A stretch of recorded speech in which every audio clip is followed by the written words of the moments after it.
जी देखो बेटा, electric current क्या होता है? फ्लो ऑफ चार्जेस, चार्जेस दो हैं, पॉजिटिव भी है नेगेटिव भी है। Flow of charge in the metal wire constitute electric current. यानी जो एक कंडक्टर में जो चार्ज फ्लो करेगा वो इलेक्ट्रिक करंट होता है। उससे इलेक्ट्रिक करंट पता चलेगा हमारे, मतलब कैसे पता चलेगा? अब हमें पता है कि एक कंडक्टर जो है वो किससे बना होगा? एटम से बना होगा। और एटम में क्या क्या होते हैं? प्रोटॉन भी होते हैं, न्यूट्रॉन भी होते हैं, इलेक्ट्रॉन भी होते हैं। प्रोटॉन और इलेक्ट्रॉन क्या होते हैं? इक्वल होते हैं। तो मान लीजिए एक मेटल वायर है ये। अब इस मेटल वायर में क्या है? इलेक्ट्रॉन्स होंगे, इलेक्ट्रॉन्स होंगे, प्रोटॉन भी होगा, इलेक्ट्रॉन्स भी होंगे। अब इलेक्ट्रॉन कैसा होता है बेटा? प्रोटॉन न्यूट्रॉन न्यूक्लियस में होते हैं और बाहर क्या होता है? शेल्स हैं, यहां पे इलेक्ट्रॉन्स हैं। ऐसे ही होगा, ये बताया था, है ना? अब क्या ये इलेक्ट्रॉन उड़ के यहां से यहां पे आ जाएगा? ऐसा तो नहीं ना होता। इलेक्ट्रॉन तो अपने ही ऑर्बिट में मूव करते हैं, अपने ऑर्बिट में घूमते हैं। ये आगे नहीं चले जाते कि ये वाला इलेक्ट्रॉन उड़ के यहां पर आ जाएगा, ये वाला इलेक्ट्रॉन आगे चला जाएगा, ऐसे नहीं होता। अपने ही जगह पर रहेंगे। तो जब ये एक मेटल वायर है जिसमें प्रोटॉन्स भी हैं, इलेक्ट्रॉन्स भी हैं, न्यूट्रॉन्स भी हैं, है ना? अभी ये न्यूट्रल है, यहां पे नेगेटिव है। जैसे ही मैं अब इसको कनेक्ट करूंगा, इन वायर्स को आपस में बल्ब के साथ कनेक्ट करूंगा तो क्या होगा?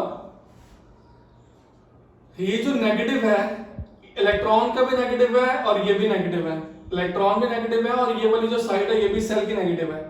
तो नेगेटिव नेगेटिव दूसरे क्या करेगा? रिपेल करेगा। तो ये रिपेल करेगा, तो रिपेल करेगा तो ये जब इसको रिपेल करेगा तो ये रिपेल करके इसको भी रिपेल करेगा, ये रिपेल होगा ये आगे की तरफ। तो जो चार्ज इसमें है, जो बिजली इसमें हमने स्टोर करी हुई है, जो इलेक्ट्रिसिटी इसमें स्टोर करी हुई है, वो कहां पर जाएगी? वो इस इलेक्ट्रॉन में जाएगी। वो इसको क्या करेगा? रिपेल करेगा, आगे की तरफ उसे क्या करेगा? पुश ऑन करेगा। तो ये पुश करेगा इसको आगे की तरफ, रिपेल कर रहा है, ठीक है ना? रिपेल कर रहा है। वो ऐसा नहीं होगा कि वो उसने ऑर्बिट बदल दिया, ऑर्बिट नहीं बदला, उसने रिपेल कर रहा है उसको। तो वो रिपेल कर रहा है, एक दूसरे की तरफ नहीं खींचे जा रहे, एक दूसरे को अलग अलग कर रहे हैं, यानी एक दूसरे अगेंस्ट जा रहे हैं। तो रिपेल कर रहे हैं। तो रिपेल जब करेगा तो वो धीरे धीरे करके वो जो इलेक्ट्रिसिटी जो इसमें अब क्या करेगी? ट्रांसफर करेगी, इसमें ट्रांसफर करेगी। यानी वो किस में जा रही है? वो इलेक्ट्रॉन्स में जा रही है। जो इलेक्ट्रिसिटी इसमें है, इस सेल में है, वो धीरे धीरे किस में जा रही है? वो इस इलेक्ट्रॉन्स में जा रही है। और वो जब इस सेल तक पहुंचेगी, इस सेल में भी क्या है? वो वायर अटैच होती है। यहाँ पर वो वायर इलेक्ट्रॉन जब जाएंगी वो मूव करेगा, इलेक्ट्रॉन मूव करेगा, बिजली जो है वो इसमें मूव करेगी। वो क्या हो जाएगा? गर्म कर देगा इसको, और फिर वो क्या करेगा? ये ग्लो करना शुरू कर देता है, चलना शुरू कर देता है, ठीक है? और ये फ्लो करेगा फिर इस तरीके से। शुरू में जब इलेक्ट्रिसिटी बनी, इलेक्ट्रिसिटी के बारे में खोज हुई जब, तो ये तो पता चल गया था कि ये चार्जेस के फ्लो से चलती है। तो मान लीजिए कि सब जगह पर अगर पॉजिटिव चार्ज है, ये पॉजिटिव है, अगर प्रोटॉन्स अगर इस तरह मूव कर रहे हैं तो जो direction of flow of current है वो किसके ऊपर माना गया? वो माना गया डायरेक्शन ऑफ प्रोटॉन्स की तरफ माना गया। ये तब की बात है जब इलेक्ट्रॉन्स की खोज नहीं हुई थी, और इसको हम लोग मानते हैं कन्वेंशनल मेथड है, कन्वेंशनल फ्लो ऑफ करंट है। ये तब की बात है जब इलेक्ट्रॉन्स की खोज नहीं हुई थी, कि जिस तरफ प्रोटॉन, जिस तरफ पॉजिटिव चार्ज आ रहा है, डायरेक्शन ऑफ करंट भी उसी तरफ जा रही है। यानी जिस तरफ प्रोटॉन है, करंट भी उसी तरफ जा रहा है। तो फ्लो ऑफ चार्जेस को इस तरह से माना गया कि जिस तरफ चार्ज फ्लो करेंगे उसी तरफ वो क्या कॉन्स्टिट्यूट करेगा? वो इलेक्ट्रिक करंट को कॉन्स्टिट्यूट करेगा। अब इलेक्ट्रिक करंट हमारे घरों तक कैसे पहुंचता है? मैंने आपको थोड़ी देर पहले समझाया कैसे पहुंचता है वो हमारे पास, ठीक है।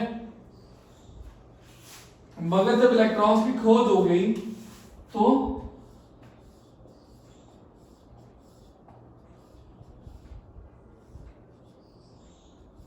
जब इलेक्ट्रॉन्स की खोज हो गई तो अगर ये बोला जा रहा था कि इलेक्ट्रॉन इस तरफ है, ये direction of flow of electron है, direction of flow of electron है,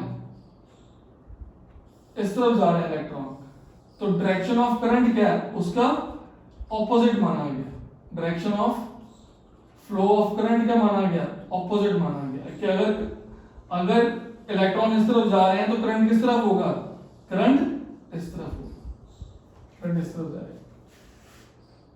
इसलिए जब आप इसमें देखेंगे तो जो करंट है वो करंट हमेशा पॉजिटिव टू नेगेटिव जाता है। करंट जो फ्लो करता है, current always flows from positive to negative. मगर इलेक्ट्रॉन कैसे फ्लो करते हैं, इलेक्ट्रॉन तो फ्लो करेंगे नेगेटिव टू पॉजिटिव, मगर फ्लो ऑफ इलेक्ट्रॉन क्या है, फ्लो ऑफ इलेक्ट्रॉन है नेगेटिव टू पॉजिटिव, ठीक है। तो ये पहली डेफिनेशन है कि चार्जेस के फ्लो से पता चलता है कि एक करंट जो है वो ट्रांसफर हो रहा है from one point two another point. बेटा खाली तार ले लूं मैं, खाली तार का क्या करेंगे, कुछ नहीं कर सकती वो, उसके अंदर इलेक्ट्रॉन्स भी हैं, प्रोटॉन भी है, वो न्यूट्रल है, वो कुछ नहीं कर सकती वो। जैसे ही आप उसे किसी सॉकेट में लगाएंगे, जैसे आप किसी सेल में लगाएंगे, तब वो अपना करिश्मा करके दिखाएगी आपको, तब वो बोलेगी हाँ मेरे में करंट, अब मुझे हाथ लगा के दिखाओ। आप देख लीजिए डबल वायर होती हैं, सॉकेट में लगाओ, ऑन करो, और दूसरी तरफ आप टेस्टर से चेक करिए, आपको पता चल जाएगा उसमें करंट है कि नहीं है ना। वो वायर जो थी खाली थी, उसमें कुछ भी नहीं था। जैसे वो सॉकेट में लगाएगा, उसे ऑन करेगा, उसमें क्या फ्लो होने लग गया, करंट फ्लो होने लग गया उसमें।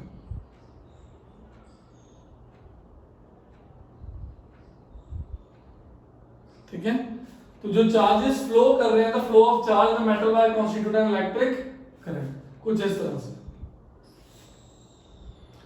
शुरू में फिर से बोलूं मैं, जब हमें ज्यादा इसके बारे में पता नहीं था तब हम लोग ये कहते थे कि हाँ यार पॉजिटिव चार्ज है, नेगेटिव चार्ज दो होते हैं, पॉजिटिव चार्ज भी होता है, नेगेटिव चार्ज भी होता है। जिस तरह पॉजिटिव चार्ज जा रहा है ना, करंट भी वैसे ही जा रहा है। फिर इलेक्ट्रॉन्स की खोज हुई, फिर पता चला अच्छा पॉजिटिव एक दूसरे को अट्रैक्ट करेगा, पॉजिटिव नेगेटिव एक दूसरे को पॉजिटिव रिपेल करेगा, और नेगेटिव भी रिपेल करेगा। फिर और उसके ऊपर डिस्कवरी करी गई, और फिर ये नतीजा निकला कि जिस तरफ इलेक्ट्रॉन फ्लो करता है उसके ऑपोजिट डायरेक्शन में करंट फ्लो करता है। ठीक है, बात समझ में आ रही है बेटा? ये कुछ ना बड़ी लेवल की बातें हैं ये, अब बुक में आपके ऐसे ही लिखा हुआ है, बट स्टिल मैं कोशिश कर रहा हूँ कि थोड़ा बहुत आपको समझाया जा सके, एलैबोरेट करके, कि आपके दिमाग में बात चली जाए। तो डेफिनेशन तो यही छोटी डेफिनेशन है, ये बता दूंगा मैं, आप बोल दूँ, लर्न कर लो आप इसको, 3-4 पॉइंट लिख दो, हाँ जी हो गए, बात खत्म हो। बट मैं लगा हूँ पिछले आधे पौने घंटे से आपको समझाने के लिए इसको। आप देखिए जरा मैं क्या करना चाह रहा हूँ, समझने की कोशिश करिए कि बिजली हमारे घरों तो कैसे पहुंचेगी। अच्छा पहुंच गई, उसके पीछे का रीजन क्या है, वो इलेक्ट्रॉन्स हैं, वो नेगेटिव से ही क्या करेगा, वो नेगेटिव से क्या करेगा, वो आगे की तरफ, जब इलेक्ट्रॉन्स हैं वो आगे की तरफ क्या करेंगे, उस जो बिजली यहाँ पे स्टोर करी हुई है उसको आगे की तरफ ट्रांसफर करेंगे, उसको आगे की तरफ फ्लो करेंगे, चार्ज फ्लो होगा आगे की तरफ। अगर आप इलेक्ट्रॉन देखेंगे तो इलेक्ट्रॉन तो फ्लो नहीं करते, इलेक्ट्रॉन तो वहीं रहेंगे, मतलब क्या फ्लो हो रहा है, वो चार्ज फ्लो है, नेगेटिव रिपेल कर रहा है, तो वो इलेक्ट्रिसिटी जो स्टोर है वो रिपेल करके वो आगे वाले की तरफ कुछ और ट्रांसफर करेगी, वो धीरे धीरे करके ट्रांसफर कर रही है। ठीक है, अब आगे क्या लिखा है, when two charged bodies at different electric potentials are connected by a metal wire, the electric charge flow from the body at a higher potential to the one at the lower potential till they acquire the same potential।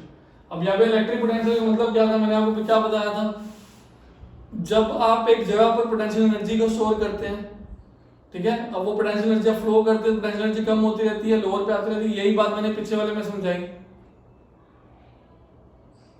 कि एक बड़े वाले sub station के ऊपर वहां पे आप क्या करते हैं, उसे स्टेप अप करते हैं, तो वो हायर पोटेंशियल में आ गया, अब फिर वो लोअर पे आ गया। जो वो पैसिफिक के पीछे लगा हुआ वो क्या होगा, वो हायर होगा। और जो हमारे घरों के आसपास रहता है, बंसल के यहाँ लगा हुआ है, सुभाष नगर में, सुभाष नगर क्या ये मंगल बाजार में लगा हुआ है, एक लालबेट स्कूल के पास लगा हुआ है, देखे हैं आप लोगों ने, वो क्या है, वो स्टेप डाउन है। तो स्टेप वो हायर पोटेंशियल से किस में चला गया, लोअर पोटेंशियल पे आ गया। वो लोअर आया तो उससे भी लोअर क्या है, हमारा घर उससे भी लोअर पोटेंशियल पे है ना। अब ये भी क्या है, ये कि क्या चीज, ये इसको भी हम क्या बोलेंगे, ये भी क्या है, ये भी इलेक्ट्रिक करंट ही है। अब दो चार्ज बॉडीज हैं, एक वो भी ट्रांसफॉर्मर है, एक वो भी ट्रांसफॉर्मर है, दोनों चार्ज बॉडीज हैं, वो हायर पोटेंशियल पे है, वो लोअर पोटेंशियल पे है। अब वो ट्रांसफॉर्म कर रहे हैं थ्रू अ मेटल वायर। अब इलेक्ट्रिक चार्जेस कौन से होते हैं, दोनों होते हैं, पॉजिटिव भी होते हैं, नेगेटिव भी होते हैं। और अब पॉजिटिव को देखेंगे तो मैंने ऐसे बताया, सेम यही बात है इसमें भी।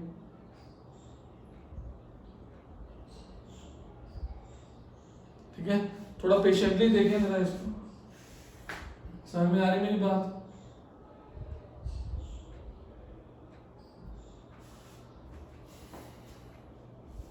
चल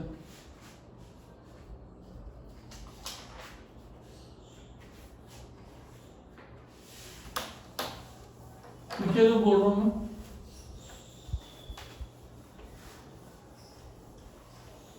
इसी में लिखना है, इलेक्ट्रिक करंट में लिखना है हमें। The magnitude of electric current in a conductor, the magnitude of electric current in a conductor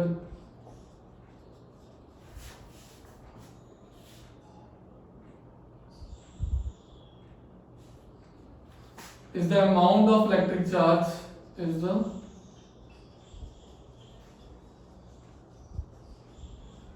amount of electric charge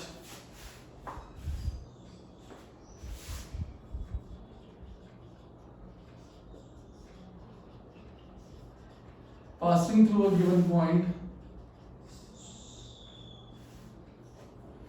passing through a given point of the conductor in 1 second। मैं ये कह रहा हूं, मैंने ये पास करा दी, ये इलेक्ट्रॉन्स, इलेक्ट्रिसिटी जो है यहां से पास ऑन हो रही है यहां पर। अब कितना करंट पास हो रहा है मुझे कैसे पता चलेगा, कितना करंट आ रहा है, हाउ वुड आई नो, मुझे कैसे पता चलेगा करंट कैसे आ रहा है। क्या लिखा मैंने, the magnitude of electric current. अगर मुझे करंट के बारे में पता लगाना है तो मैं कैसे पता लगाऊंगा, मुझे पता लगाना है amount of electric charge is the amount of electric charge passing through in 1 second, मतलब जितना समय लिया इन सेकेंड्स, जितना मेरा इलेक्ट्रिक चार्ज पास हुआ, जितना मैंने इलेक्ट्रिक चार्ज करा मैंने, ठीक है। अब आप बोलेंगे ये अमाउंट ऑफ इलेक्ट्रिक चार्ज क्या, ये पहली class quantity of charge move. Amount of electric charge का मतलब क्या हुआ, अमाउंट ऑफ इलेक्ट्रिक चार्ज का मतलब है quantity of charge move. Electric charge definition बताई थी फर्स्ट क्लास में, फर्स्ट क्लास में डेफिनेशन बताई थी इलेक्ट्रिक चार्ज की। चार्ज कितने तरह के, दो तरह के, पॉजिटिव नेगेटिव, है ना। तो कितना इलेक्ट्रिक चार्ज जो है वो पास ऑन हो रहा है, कितना इलेक्ट्रिक चार्ज जो है वो पास ऑन हो रहा है, डिवाइडेड बाय टाइम। और टाइम टेकिंग किस में लेना है, सेकंड्स में लेना है। टाइम टेकिंग किस में लेंगे, और सेकंड्स में लेंगे। तो अमाउंट ऑफ इलेक्ट्रिक चार्ज किससे डिनोट हो रहा है, क्यू से, अपॉन में टाइम टेकन मतलब टी।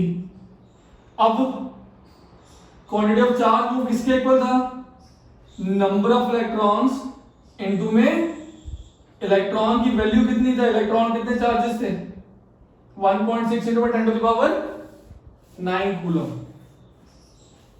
19।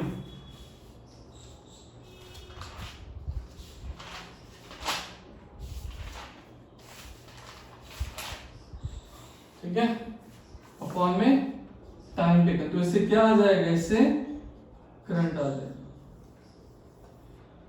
तो ये भी एक फॉर्मूला बनकर तैयार हुआ और ये भी एक फॉर्मूला बनकर तैयार हुआ।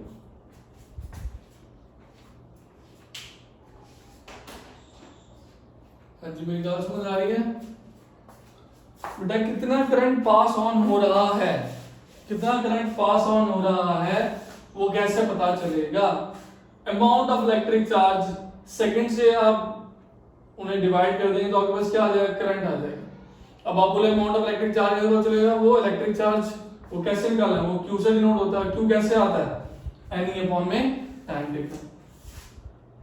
ऐसा यूनिट ऑफ करंट क्या है, एम्पेयर होती है, जिसको आप ए से डिनोट करते हैं। ठीक है, ऐसा यूनिट ऑफ करंट जो है वो ए से डिनोट, मतलब क्या हुआ इसका, I is equal to what, Q upon में T, मतलब एन ई अपॉन में टाइम पे। आप ऐसे भी निकाल सकते हैं, मतलब ये भी एक ही बात है। और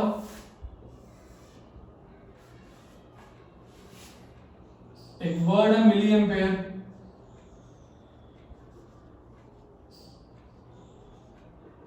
उसमें क्या होता है 10 टू द पावर -3 एम्पेयर हो जाएगा। एक वर्ड है 1 माइक्रो एम्पेयर, ये माइक्रो के लिए आप ये न्यू बनाएंगे, यहाँ पे 10 टू द पावर -6 एम्पेयर।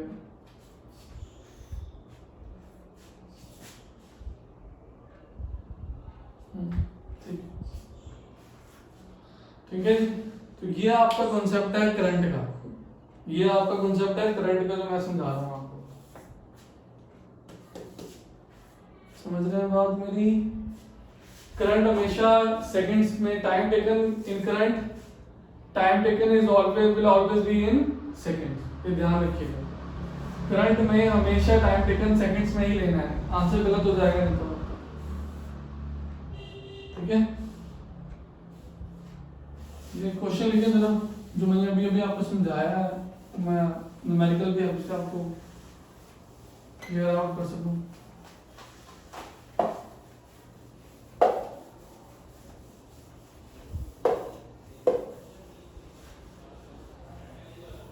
लिखिए जरा,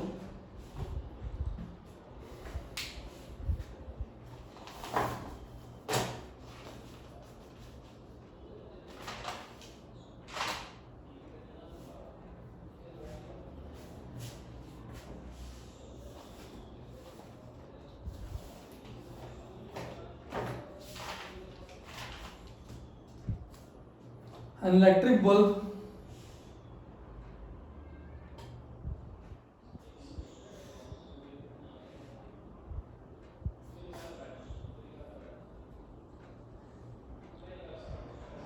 bulb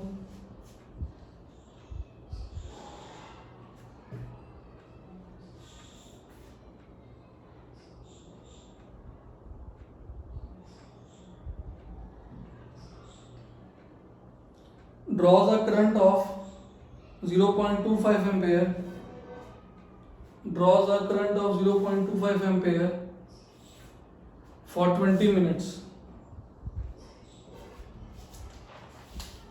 Calculate the amount of electric charge, calculate the amount of electric charge, calculate the amount of electric charge that flows through the circuit. Calculate the amount of electric charge that flows through the circuit.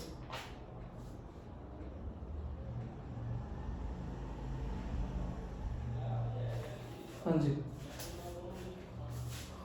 कितना current है 0.25 ampere, time taken कितना 20 minutes. Current किसके equal है, quantity of charge move upon में time taken. Current कितना 0.25 ampere, quantity of charge move आपको निकालना है, टाइम टेकन कितना 20 मिनट्स है। तो इन सेकंड में आपने टाइम टेकन किस में लेना है, इन सेकंड्स। तो सेकंड्स में कितना हो जाएगा, इनटू में 60 1 मिनट में कितने हुए 60 सेकंड, तो 1200 सेकंड हो गए। तो Q किसके इक्वल होगा 0.25 इंटू में 1200, कितना आ गया 3300 कूलम्स आ गया। ठीक है, आगे लिखें।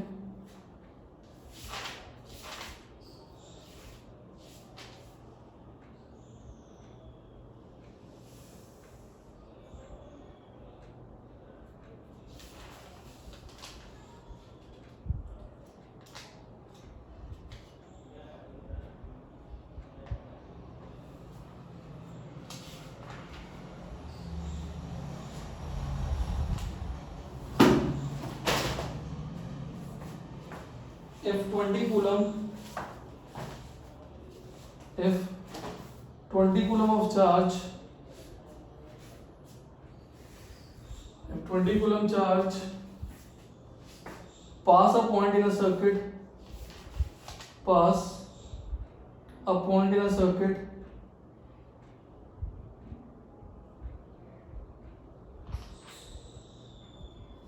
in 1 second,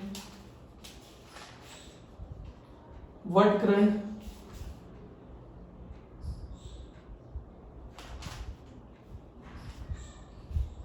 is flowing?